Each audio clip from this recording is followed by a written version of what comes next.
Hey guys, welcome back to our channel, and this is super amazing video for all AA students out there. Now this is actually for 30 marks, that is for MTQs that comes up in your paper.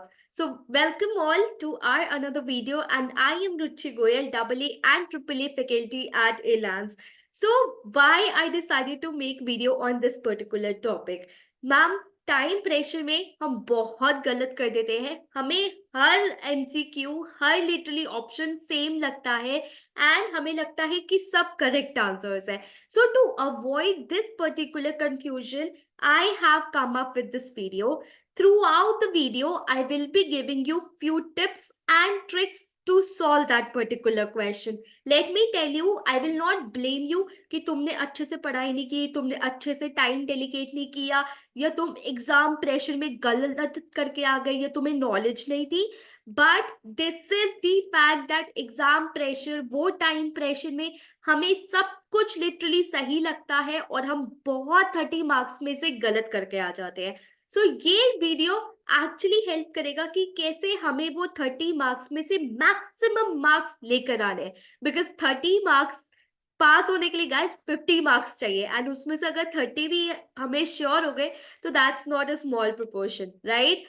Now let's move on and let's solve one question. I have picked up one question randomly, and honestly ये मैंने भी read नहीं किया है। ठीक है, तो हम साथ में रीड करेंगे एंड मैं साथ के साथ तुम्हें ट्रिक्स एंड टिप्स भी देती रहूंगी। तो तुम्हें ये वीडियो पूरा देखना पड़ेगा, ये नहीं कि मैम ये क्वेश्चन तो हमने पहले ही किया हुआ है। आप, ये बहुत इजी क्वेश्चन है मैम, सारे आंसर्स पता है। आंसर्स के लिए वीडियो मत देखो, टेक्निक के लिए देखो, टिप के लिए देखो, ट्रिक्स के लिए देखो, क्योंकि ये सेम क्वेश्चन पेपर में नहीं आएगा, बट जो मैं टिप्स बोल रही हूँ वो तुम क्वेश्चन पेपर में यूज कर पाओगे। ठीक है, नाउ लेट्स फर्स्ट टिप आती है मेरी कि पूरा क्वेश्चन एक साथ मत पढ़ो। जैसे तुम्हारी स्क्रीन पे आए पूरा क्वेश्चन एक साथ पढ़ने बैठोगे, ट्रस्ट मी भूल जाओगे। ठीक है, आज अभी पीपी पढ़ा है, लेट्स से पीपी का क्वेश्चन फिफ्थ है। ठीक है, तो तुम्हें वो पीपी फिर से रीड करना पड़ेगा, राइट? तो do not read full question at one go. Fine, this would be tip number one. Second, ये मैम आपने ऐसे क्यों किया है? आप सीधा कैपलान किट खोलते और हम क्वेश्चन सॉल्व करते? नो, मैंने इसलिए ये सिनेरियो क्रिएट किया है ये एग्जाम की तरह, क्योंकि मैं तुम्हें दिखाना चाहती हूँ कैसे हमारे पास ऑप्शन होता है वो रीड करने का, राइट? कैसे you can just check out the question, you can go to the corresponding scenario and you can quickly answer it. Fine. And third, कभी हमेशा हमेशा हमेशा ये ध्यान रखना कि पहले हमें राइट वाला क्वेश्चन रीड करना है।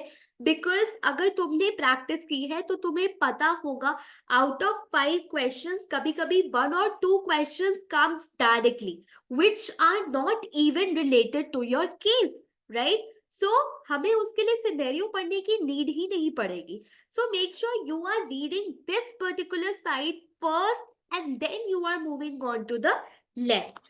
Now let's start with the question. So सबसे पहले हम क्या करेंगे? हम सबसे पहले मैम जैसे आपने बताया हम क्वेश्चन रीड करेंगे। हम क्वेश्चन बहुत अच्छे से रीड करेंगे। In exam pressure it is very common कि हम क्वेश्चन ध्यान से नहीं पढ़ते। मैम कैसी बातें कर रहे हो आप भी ना, मतलब बच्चों वाली बातें कर रहे हो। नहीं, ये बच्चों वाली बातें बिल्कुल नहीं है गाइस। Literally exam pressure में it can happen that you actually read it till here which two of the following work performed by the expert। तुम true पढ़ना भूल जाओ। So make sure ये true की जगह false भी हो सकता था, right? So make sure you are actually reading this particular question properly। Now ma'am ये ना लग रहा है कि केस स्पेसिफिक है, डायरेक्ट तो क्वेश्चन नहीं लग रहा। अब हमने देख लिया, तो एक्सपर्ट की बात हो रही है यहाँ पे। अब क्वेश्चन पे आते हैं। हमें हाइलाइटर्स के ऑप्शन दिए होते हैं पेपर में, तो हम फटाफट से एक हाइलाइटर चूज करेंगे। ठीक है, it is 1 July, audit manager है हम डी कंपनी के, एंड हमारा क्लाइंट है एम। ठीक है, ऑडिट वर्क ये हमारा ईयर एंड है, नियरली कंप्लीट, और हम इशू सॉल्व कर रहे हैं, appropriate wording for the auditors report, PBIT मतलब 10 मिलियन का प्रॉफिट बिफोर टैक्स हम ये यूज करने वाले हैं। मैम क्यों दिया हो सकता है? Of course, guys, this has to be very obvious. This is for the materiality calculation. Now, ma'am, expert से था ये question. Let's move on to this particular part. During the year, property balance was revalued by independent expert valuer at the request of the AIMS management. Guys, यहाँ पे तुम्हारा घंटी बजनी चाहिए. क्या हम अपना एक्सपर्ट यूज कर रहे हैं? No, we are using the work of management. We are using the expert of management. ठीक है, तो यहाँ पे एक्सपर्ट की बात हो गई. ठीक है, इसके आगे आई कैन सी, मतलब मैंने थोड़ी सी आंखें घुमाई और मैंने देखा कि कोई भी एक्सपर्ट, बस इतनी ही मुझे इंफॉर्मेशन दी हुई है. तो इस क्वेश्चन को सॉल्व करने के लिए मुझे सिर्फ यही पैरा चाहिए था. ठीक है, तो हमें क्या पता चला कि I am using an independent expert, but that is the management expert. That is not my expert. That is not auditor's expert. ठीक है? Now, let's come to the options. सबसे पहले DeFi company must consider the competence and objectivity. Obviously यार, अगर management ला रहा है, ठीक है, एक्सपर्ट, और even if it is my expert, I will consider his competence and objectivity. I will also assess the work. Obviously ऐसे तो नहीं होगा ना कि उसने कुछ भी conclusion निकाल के दिया और मैंने उस पर ट्रस्ट कर लिया. No, I will have to assess it, right? The following statement must be included in the auditor's report in order to confirm the property valuation be relied. Guys, एक मिनट. आइए से 500, ठीक है, आइए से सबसे पहले आइए से 500. एक बात बताओ मुझे, ये स्टेटमेंट कब आती है? अगर तुमने आइए से ध्यान से पढ़े हैं तो तुम्हें पता होगा कि ये सब चीजें जब आती है, जब हमारा ओपिनियन चेंज होता है उस पर्टिकुलर एक्सपर्ट की वैल्यूएशन की वजह से, उस एक्सपर्ट की कंक्लूजन की वजह से. Otherwise it is not to be mention in our audit report. Fine, तो तुम्हें यहाँ पे आईएसए की नॉलेज होना जरूरी था. The auditor must document in the audit file how they have complied with ISA using the work of an auditor's expert. यहाँ पे common sense. ISA 500 comes into the picture, not ISA 620. तुमने अगर question read किया होता तो तुम्हें पता होता कि हम मैनेजमेंट का एक्सपर्ट यूज कर रहे हैं, ना कि ऑडिटर्स का एक्सपर्ट. ठीक है, तो follow the process of elimination. अब आई नो ये दो आंसर्स तो नहीं है. एलिमिनेट, ठीक है, एलिमिनेट. एंड अभी मैं तुम्हें समझा रही हूं इसलिए इतना टाइम लग रहा है. This should take seconds. Fine. The audit fee will be higher due to the need of expert. अब कुछ बच्चे होंगे, अगर उन्हें ये नहीं समझ में आया होगा तो ये बोल देंगे ये करेक्ट है. ये करेक्ट क्यों नहीं है?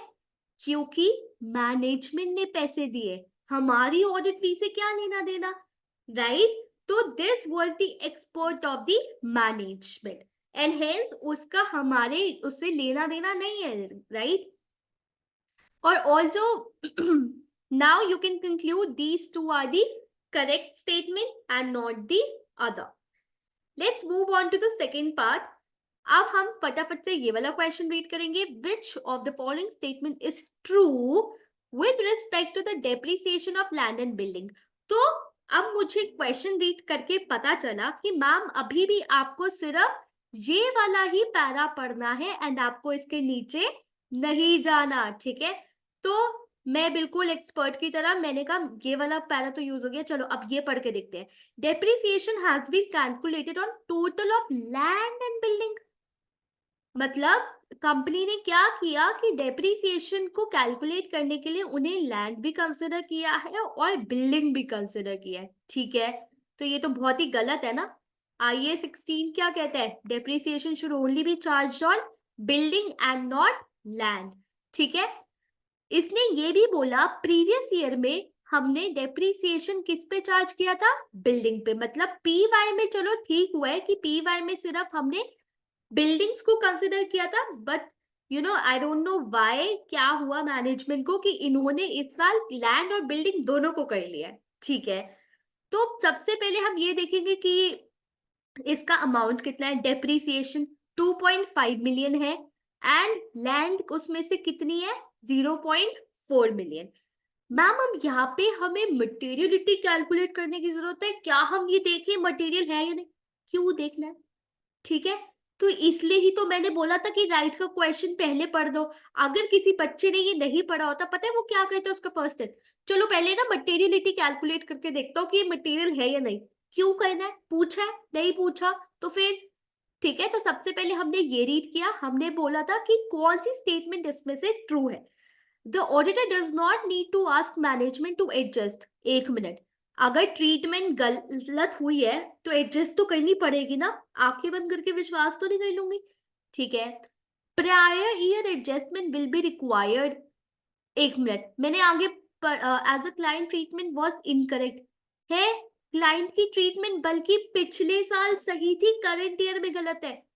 ठीक है, the auditor must ask management to increase PPE by 0.4 million. This is correct. Why it is correct? Because तुमने लैंड को डेप्रिशिएट करके पीपीई का बैलेंस कम कर दिया है, तो अब तुम्हें उसे बढ़ाना पड़ेगा क्योंकि लैंड डेप्रिशिएट नहीं होता। ठीक है, अब तुम एग्जाम प्रेशर में क्या गलती करते हो? एग्जाम प्रेशर में तुम पता है क्या करोगे? तुम सिर्फ ये पढ़ोगे, अच्छा ठीक है, ओके ओके, पी वाई वाला पार्ट ही भूल जाओगे। ठीक है, तुम्हें पी वाई वाला पार्ट दिखेगा नहीं है, तुम्हें पी वाई वाला पार्ट समझ में नहीं आएगा। सो मेक श्योर कि तुम पूरा पूरा रीड कर रहे हो एंड देन आंसर दे रहे हो। आई होप अब टेक्निक समझ में आई है। तो सेव टाइम, मैंने 3 क्वेश्चन अब एक साथ लिख लिए। ठीक है, नाउ पेन चेंज करते हैं। In respect to the computerised wages, अब मुझे पता चल गया ये क्वेश्चन किससे रिलेट कर रहा है, इससे। ठीक है, तो इसके लिए मुझे सिर्फ ये पढ़ना है। Okay, select one option from each column. तो मुझे अब मटेरियलिटी देखनी पड़ेगी, उसके हिसाब से ओपिनियन एंड वर्ड। तो अगर मैंने ओपिनियन एक बार डिसाइड कर लिया तो वर्डिंग तो मैं इजीली कर लूंगी। ठीक है, तो मैं ये पढ़ती हूँ फटाफट। M's computerised wage program is backed up daily. ठीक है, हाउएवर पीरियड ऑफ 2 मंथ्स, मतलब 2 महीने से हमारे बैकअप्स करप्टेड है। ठीक है, and therefore can not be assessed. तो सबसे पहले वेजेस एंड सैलरीज कितने की है? 1.1 मिलियन। अब यहाँ पे मैम मैं मटेरियलिटी कैलकुलेट करूं? हाँ, जहां जरूरत है तो करो ना, जहां जरूरत नहीं थी तो हमने नहीं करी। राइट, जहां जरूरत है कैसे करोगे? 1.1 मिलियन डिवाइडेड बाय 10 इंटू 100, तो this will come out to be 11%। तो मुझे पता चल गया ये वाला ऑप्शन तो नहीं है। अब क्या ये परवेसिव है? No. Is it impacting the whole financial statement? No. तो it is material but not pervasive. तो आई एम 100% श्योर नाउ कि मेरा आंसर इसमें से तो ये है। ठीक है, ओपिनियन मैम अनमॉडिफाइड अब ये हो नहीं सकता। ठीक है, हमें एविडेंस नहीं मिले ऐसा कुछ लिखा नहीं है, और ये नॉट परवेसिव है तो एडवर्स भी नहीं है। तो अब कौन सा बच्चा? क्वालिफाइड। क्वालिफाइड की वर्डिंग क्या होती है? Except for.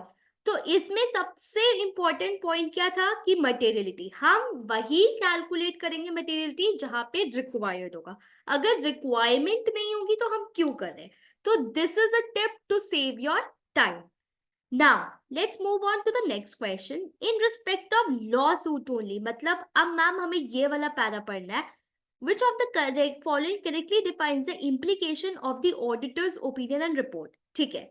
Now, M's main competitor has filed a lawsuit, मतलब मेरे competitor ने 5 मिलियन का lawsuit फाइल किया है against and उसके ब्रीच ऑफ कॉपीराइट। ठीक है, ये ऑनगोइंग केस है, लेकिन ये मेरे ऑडिट रिपोर्ट साइन करने से पहले नहीं होने वाला सॉल्व, और ये मैटर करेक्टली डिस्क्लोज्ड है as contingent liability. Now guys, यहाँ पे तुम्हें पैरा समझने के लिए पैरा के मतलब पता होने चाहिए। अगर किसी को ईओएमपी का मतलब अच्छे से पता है, उसे 1 सेकंड नहीं लगेगा ये आंसर क्लिक करने में, और अगर उसे नहीं पता तो वो पहले तो गलत पैरा क्लिक करके आएगा और चीजें गलत करके आएगा। तो मेक श्योर ये पैरा वाली चीज तुम्हें पता हो। मैं बता देती हूँ, ईओएमपी वैसे वो मैटर्स हाईलाइट करने के लिए होता है जो एफएस में करेक्टली डिस्क्लोज्ड है बाय मैनेजमेंट। तो एज एन ऑडिटर मैं यूजर को बता रही हूँ कि मैनेजमेंट ने ये बात बोली है, बिल्कुल सही बोली है, बस मुझे तुम्हारा अटेंशन देना है इस बात पे, ठीक है। तो EOMP is used for matters which are correctly disclosed by management. तो यहाँ पे क्वेश्चन ने मुंह फाड़ के बोला है कि उसने करेक्टली डिस्क्लोज किया है, ठीक है। तो यहाँ पे कुछ गलत नहीं है, तो that is unmodified opinion with EOMP para. Now let's move on to the last question. Which of the following draft extracts for the auditor's report do not contain the correct wording as per ISA 700? Okay, तो मुझे ये बतानी है कि इन अच्छा extracts के लिए ma'am ये पैरा बचा है। अब इन तीनों में से किसकी वर्डिंग ठीक नहीं है, ठीक है। मुझे क्वेश्चन का पर्पस समझ में आ गया। अब तुम इससे मत कंफ्यूज होना, पता है बच्चे, ISA 700 ये तो मैंने पढ़ा ही नहीं था। तो गाइस नहीं पढ़ा था तो क्वेश्चन पढ़ो ना ध्यान से कि क्या कहते हैं, do not contain the correct wording. अब तुम इसे ये तो असेस कर सकते हो ना कि इसकी वर्डिंग ठीक है या नहीं है। ओके, अब हम पढ़ते हैं, ठीक है। ISA 700 से मेरे को भी नहीं आता, ठीक है। लेट्स से मुझे भी नहीं आता। अब मैं पढ़ती हूँ। We conducted our audit in accordance with the international standards on auditing applicable to this audit. अच्छा, मुझे बताओ कि इसमें क्या गलत है। Tell me guys, what is wrong in this? Let me know in the comment section. Now, let me know in the comment section, तुम्हारे हिसाब से इसमें क्या गलत है।